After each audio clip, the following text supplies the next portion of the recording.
Миний мэдхий хүүхэд байхын л одоо наваа хүүхэд байхад та намын дарга байсан шүү дээ. Гэхдээ би таныг одоо намын хурдлаа хийжсэн гэж танаас өөр бүгд найрамдах намын гишүүн гэж би л одоо олж харж ирсэн зүйл байхгүй. Намын хурдлна гэж хаана болд гэсэн насаар нь томилдсон юм уу? Нэг насаараа намын дарга болцсон гэдэг юм байгаад байгаа ш. Тэгээ бие үнэлдэг. Насны эцэст одоо бас энэ сайхан капиталыг бие үнэлэгч нэртэй дуусгах бол харамсалтай л байна. Тэгээ том намуудын одоо юу ч болоод байгаа юм. Нэг бол хуулийн юмд бол бууны нохоо гэж их муухай үг шүү дээ. Чи муу том хүмүүсийн гар хөд болж муу юмд ашиглагдаж тэгээ муу хуулийг гүйцэлдүүлж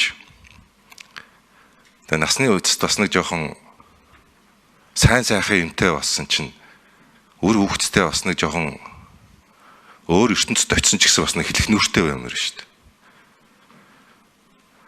Тэгэл одоо 30 жил бие үнэлнэ гэж одоо ямар юм байсан юм бэ одоо энэ чинь.